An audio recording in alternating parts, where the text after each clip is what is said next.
experience the Schwinn Fastback, a road bike that's nimble, agile, and smooth, all wrapped into one. If you're entering the world of fitness riding, starting to experience longer group rides and need to keep up with the pack, or thinking about training for a century ride, the lightweight Schwinn Fastback is the perfect bike for you. Like any road bike, the Fastback line is designed to be comfortable and efficient on longer distance rides. The hallmark model is the Fastback Carbon. What used to be only accessible for elite race cyclists is now available for all riders. Imagine how it'll feel when you're part of the breakaway, putting time between you and the rest of the group. Lightweight, comfortable, and responsive, the Fastback Carbon features a Schwinn enlightened Black Label carbon frame and tapered steerer fork, full Shimano 105 11-speed drivetrain and brake set, and Alex R500 double-wall rims with Kenda Criterium tires. The performance is built in. You'll instantly feel the lightweight efficiency in every pedal stroke. The Fastback 1 features a Schwinn Enlightened Platinum hydroformed aluminum road frame, lightweight carbon fork, and full Shimano 105 drivetrain. The Fastback 2 and 3 are also great options. Both are built with Schwinn Enlightened 3 triple-butted tubing and Schwinn Sport components.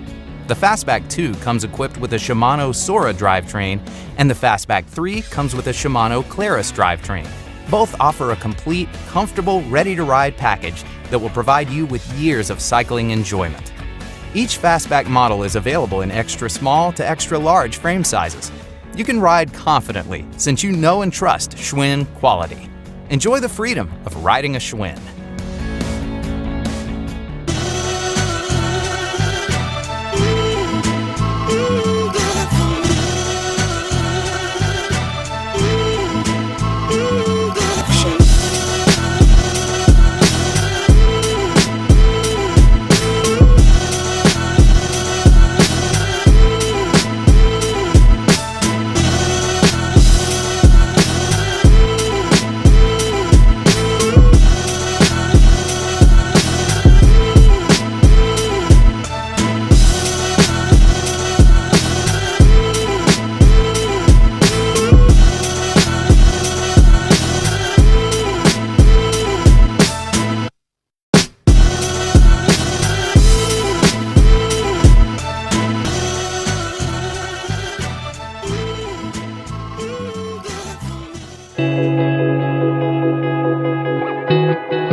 Thank you for purchasing a Raleigh bike. As you open the box, you'll see there is some assembly required. If you have never built a bike before, this process will probably take you up to 120 minutes. If you are handy with tools, expect to spend around 80 to 100 minutes. If you have done some bike wrenching before, but never actually built a bike, you'll need 60 to 80 minutes. And if you're an expert bike mechanic, you can probably be riding within 30 to 60 minutes. Grab the box containing the small parts and keep these parts handy. You'll need a few tools for assembly, including metric Allen wrenches, bike grease, a tire pump, screwdrivers, wire cutters, and an adjustable wrench. Before you insert the seat post, smear some grease on the post to make installation and adjustments easier, and make sure you push it past the minimum insertion line. Close the quick release or tighten the seat post clamp bolt. You'll know your seat post is tight enough if you can't twist it side to side. Check that your stem is facing forward along with your fork. You may need to turn your fork forward to line them both up. Tighten the two pinch bolts evenly. The wrench should leave an imprint on your palm when it's tight enough. Remove the faceplate bolts and the faceplate. Then center your handlebars. Tighten the bolts evenly and snugly and check to make sure you have an equal gap on the top and bottom.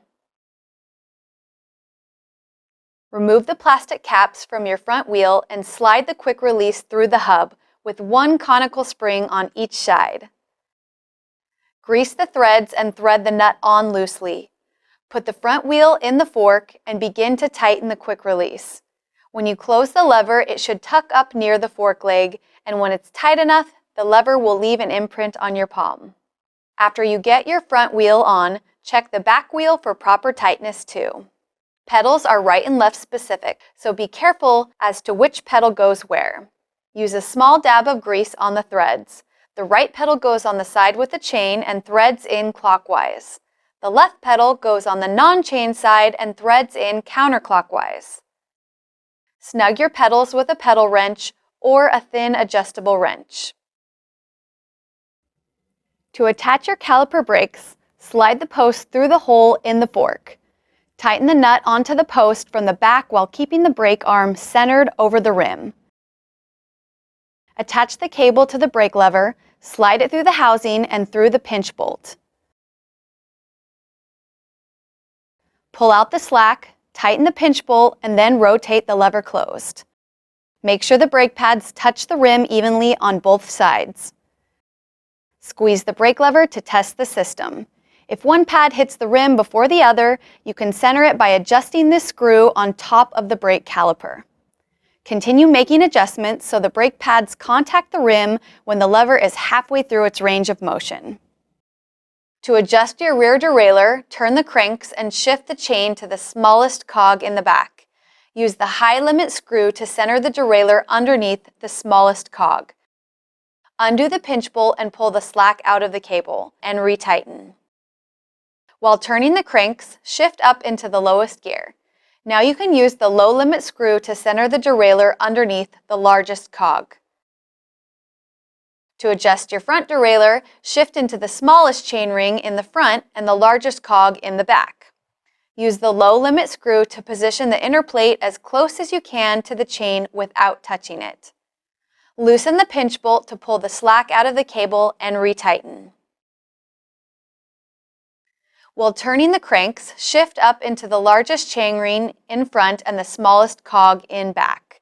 Now you can use the high limit screw to position the outer plate of the derailleur as close to the chain as you can without touching it.